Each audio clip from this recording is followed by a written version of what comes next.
萧家、萧炎。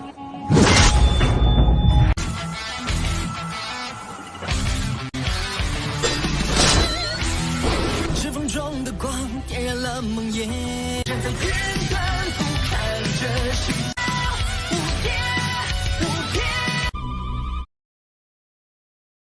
Selamat datang di channel hiburan netizen. Mari kita lanjutkan part berikutnya dari cerita novel Donghua Battle Through the Heavens. Ini hanyalah full spoiler. Tanpa banyak kata demi menghemat kuota, segera kita mulai isi ceritanya. Hampir tidak ada jejak seseorang di pegunungan yang luas dan dalam. Tema utamanya adalah pegunungan hijau yang tak pernah habis. Kadang-kadang, raungan binatang gaib akan bergema di hutan gunung, menakuti sejumlah burung yang beristirahat. Ada batu besar yang menonjol dari dinding gunung di tengah tebing yang curam. Batu besar itu sering dihempas oleh hujan dan angin.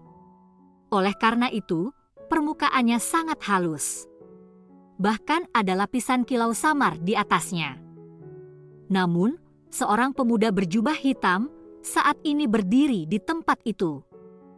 Kakinya seperti akar pohon tua yang perlahan mencengkeram batu besar itu, menyebabkan tubuhnya berdiri di atasnya tanpa bergerak sedikit. Berjubah hitam, pria muda secara alami Xiao Yan sejak ia meninggalkan kota Feng. Kemungkinan akan ada aktivitas besar ketika dia membangunkan Yao Lao kali ini.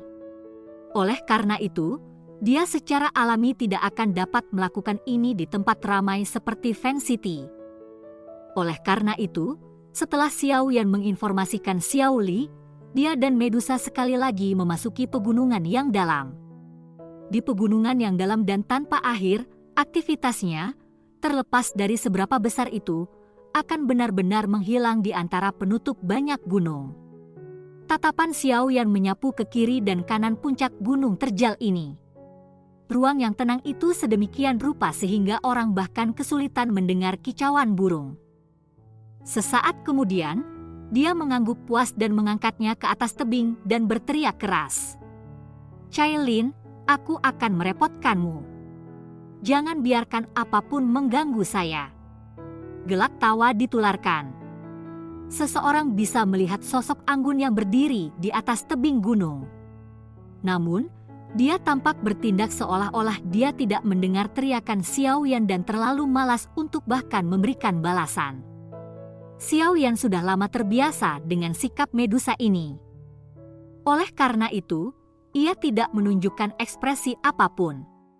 Dia tahu bahwa wanita ini mungkin mengabaikannya secara verbal, tetapi dia biasanya akan melakukan tugas yang telah dijanjikan kepadanya sampai pada titik di mana seseorang tidak dapat memahaminya. Xiao Yan bisa benar-benar yakin dengan dia melindunginya di samping. Xiao Yan menyilangkan kakinya dan duduk di batu besar yang halus. Dia perlahan menutup matanya saat dia memaksa napas dan hatinya untuk masuk ke dalam ritme yang tenang dan lambat. Baru kemudian dia menjentikkan jarinya. Sebuah kuali obat berwarna merah tua sekali lagi jatuh dan menghantam batu besar, menyebabkannya bergetar beberapa kali. Ekspresi Xiao Yan secara bertahap berubah serius saat ia mempelajari kuali obat berwarna merah tua. Cincin penyimpanan laut tenang di jarinya berkedip sedikit. Dengan segera, bahan-bahan obat muncul keluar darinya. Akhirnya, mereka muncul untuk mengalami gaya menyeret tertentu ketika mereka diskors di sekitar Xiao Yan. Munculnya bahan-bahan obat ini semuanya agak aneh. Namun aroma yang tidak biasa pudar menyebabkan roh seseorang untuk mendapatkan perasaan nyaman yang mirip dengan direndam dalam air panas. Senyum di wajah Xiao yang semakin kaya saat dia mengendus wewangian obat yang tidak biasa. Semua bahan obat ini memiliki efek yang baik untuk kekuatan spiritual seseorang. Xiao Yan menjentikan jarinya dengan lembut, dan gumpalan api hati teratai mengkilap muncul dan muncul. Akhirnya, itu dimainkan seperti roh api karena menari di sekitar jari Xiao Yan dengan cara lincah. "Pergi." Dengan teriakan lembut, gumpalan nyala api hati teratai berkobar meluncur keluar dan memasuki kuali obat melalui toko api. Begitu memasuki kawah obat, itu tiba-tiba diperluas dan berubah menjadi api ganas yang meluas. Nyala api menggeliat di dalam kuali obat. Sesaat kemudian, jari panjang Xiaoyan dengan lembut menjentikkan ke arah bahan obat yang tergantung di depannya. Dengan cara yang terampil, ia menembak ke dalam kuali obat. Bahan obat dibungkus oleh api hijau gelap saat ditembak ke dalam kuali obat. Namun, suhu yang sangat tinggi tidak segera menghancurkannya dengan cara yang serakah. Sebaliknya, bahan obat itu memancarkan cahaya pucat seperti batu giok putih ketika sedang dibakar, hampir seperti mencoba untuk mengisolasi suhu nyala api. Xiaoyan tidak terlalu terkejut bahwa bahan obat ini memiliki kemampuan untuk membalas pembakaran nyala api. Dia jelas mengerti bahwa jenis bahan obat langka yang bisa memulihkan luka spiritual sebagian besar dapat mengandalkan semacam kemampuan naluriah untuk memblokir bahaya dari luar. Misalnya bahan obat ini bernama Snow Jade Bone Ginseng yang dilemparkan ke dalam kuali obat mungkin diberi nama ginseng, tetapi bentuknya mirip dengan tulang putih seperti giok. Jenis ginseng tulang ini memiliki ketangguhan yang tidak lebih lemah dari baja. Itu memiliki perlawanan yang sangat kuat terhadap api.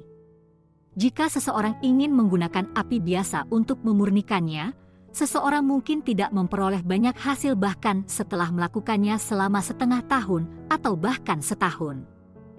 Oleh karena itu, Xiaoyan tidak terkejut bahwa itu bisa menahan memanggang teratai hati api teripang. Seseorang tidak harus memiliki hati yang cemas ketika menyuling bahan obat seperti itu. Semuanya harus berada dalam siklus progresif. Ini adalah jalan yang benar. Xiaoyan menyaksikan nyala api dalam kuali obat.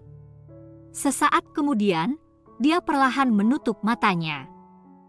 Dia tahu bahwa meskipun kekuatan nyala api teratai kaca, mencoba untuk menyempurnakan Snow Jade Bone Ginseng setidaknya membutuhkan beberapa hari. Meskipun Xiaoyan sudah mengantisipasi ketahanan api dari Snow Jade Bone Ginseng, dia tidak bisa tidak merasa tertegun ketika dia melihat bahwa tulang ginseng hanya mulai mencair pada hari ketiga. Bahan obat yang mampu mengobati roh memang berbeda dari bahan obat biasa. Mungkinkah bahan obat dengan kekerasan seperti itu masih dianggap sebagai bahan obat? Xiaoyan menenangkan hatinya dan perlahan menyempurnakannya. Baru pada hari kelima, Snow Jade Bone Ginseng yang tak terbandingkan itu benar-benar meleleh menjadi segumpal cairan kental putih salju.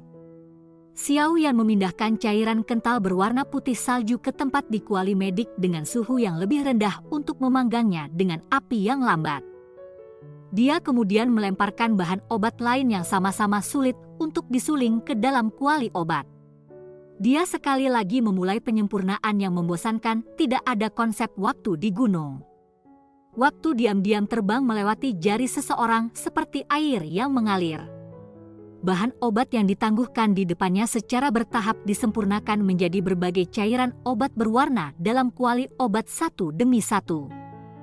Semua bahan obat akhirnya benar-benar disempurnakan sekitar 1 bulan setelah Xiaoyan memasuki pegunungan yang dalam. Setelah itu, ia menghabiskan 7 hari lagi untuk menggabungkan semua cairan obat ini bersama-sama. Xiaoyan memperhatikan sekelompok cairan kental yang memancarkan kilauan warna-warni samar dalam kuali obat dari tebing. Dia akhirnya menghela nafas lega seolah-olah dia telah melepaskan beban berat. Meskipun dia tidak memperbaiki pil obat kali ini, itu adalah waktu terlama yang Xiaoyan habiskan di depan kuali obat. Tubuhnya telah duduk di depan kuali obat tanpa bergerak selama lebih dari sebulan. Dia berulang kali bermanuver douqi untuk melengkapi api dalam kuali obat sehingga ada jumlah yang cukup. Jika Xiaoyan belum maju ke kelas doang dan metode Qi mantra apinya tidak berevolusi ke level rendah kelas D. Jenis pemborosan beban yang tinggi ini kemungkinan akan mengakibatkan dia jatuh dari batu besar sampai ke dasar tebing karena kelelahan douqi terlepas dari seberapa kuat karakternya. Akhirnya saya menyelesaikannya. Lengan Xiaoyan menghapus keringat di dahinya. Mulutnya terbuka untuk mengungkapkan 1 set gigi putih. Uji ketahanannya selama sebulan ini, seperti seorang pekerja yang memelihara api, telah sangat menguntungkannya. Bahkan tanpa menyebutkan penggabungan sukses cairan obat, Xiaoyan bisa merasakan bahwa melalui pembakaran 1 bulan ini, dia lebih dipraktekkan dalam kendali atas api hati teratai Glazet yang merupakan penggabungan dari 2 jenis api surgawi di dalam tubuhnya jika dibandingkan dengan sebelumnya. Meskipun langkah-langkah perbaikan pil semacam ini adalah kekuatan spiritual yang melelahkan dan kelelahan, mereka memiliki manfaat yang sangat besar untuk melatih kendali seseorang atas api. Xiaoyan beristirahat selama lebih dari 10 menit setelah menyelesaikan penggabungan cairan obat. Baru setelah itu dia sekali lagi memusatkan perhatiannya sebelum mengalihkan pandangannya ke arah cincin gelap hitam yang tampak kuno. Dia ragu sejenak sebelum perlahan melepasnya. Xiaoyan memegang cincin itu dengan lembut di tangannya. Sesaat kemudian, dia tiba-tiba mengertakkan giginya dan melemparkan dengan tangannya. Cincin hitam gelap itu dilemparkan ke dalam kuali obat dengan cara yang terampil. Api hijau gelap dengan cepat menyerbu ke depan ketika cincin hitam gelap memasuki kuali obat. Namun, kekuatan tak terlihat melonjak keluar secara otomatis dari cincin tepat ketika nyala api mendekati cincin. Setelah itu, kekuatan mengisolasi cincin dari nyala api. Pertahanan diri otomatis? Sepertinya cincin guru juga bukan objek biasa. Xiaoyan terkejut ketika dia berbicara reaksi dari cincin. Dia segera tersenyum. Dengan jentikan jarinya, cairan kental berwarna berguling-guling dan akhirnya membungkus cincin hitam gelap di sekitarnya. Cincin hitam gelap itu tidak menahan cairan obat ini yang memiliki kemampuan penyembuhan spiritual. Oleh karena itu, memungkinkan cairan untuk menyeret dan membungkus dirinya sendiri. Xiaoyan tersenyum sedikit ketika dia melihat bahwa dia telah berhasil membungkus cincin hitam gelap dalam cairan berwarna-warni. Dia segera mengganti segel tangannya, dan nyala api hijau gelap yang lemah di dalam kuali obat itu tampaknya pecah karena kegirangan saat ia mengeluarkan suara "ci" dan melonjak ke depan, menyapu sekelompok cairan berwarna ke dalamnya. Suhu yang sangat tinggi itu masih menyebabkan udara di sekitarnya secara bertahap menjadi terdistorsi meskipun memiliki efek mengisolasi dari kawah obat gelap merah. Di bawah kendali Xiaoyan, cairan berwarna-warni tidak menimbulkan banyak perlawanan terhadap api hijau gelap. Permukaannya yang ganas mulai berangsur-angsur membentuk gelembung udara di tengah suhu yang sangat tinggi. Suatu uap yang tak terlihat akan ditekan dan melewati cairan obat ketika gelembung udara meledak sesekali. Akhirnya, diam-diam akan bergabung ke dalam cincin hitam gelap. Waktu perlahan mengalir sebagai gugus cairan berwarna-warni, yang semula ukuran telapak tangan, berangsur-angsur menyusut. Jelas, efek obat penyembuhan roh seseorang sudah benar-benar diuapkan ke dalam cincin di bawah penindasan suhu tinggi sekitarnya. Penyembuhan roh yang tertidur di dalamnya cairan obat tumbuh semakin tipis. Di bawah tatapan gembira Xiaoyan, lapisan cahaya samar yang mewakili kehidupan secara bertahap melonjak ke permukaan cincin hitam gelap guru. Anda telah tidur selama 2 tahun. Saatnya bangun. Cerita pun bersambung ke episode selanjutnya. Jangan lupa di like, komen, subscribe dan share-nya ya, biar tambah semangat dan konsisten, dan dapat membantu meningkatkan kultivasi Xiaoyan. Terima kasih.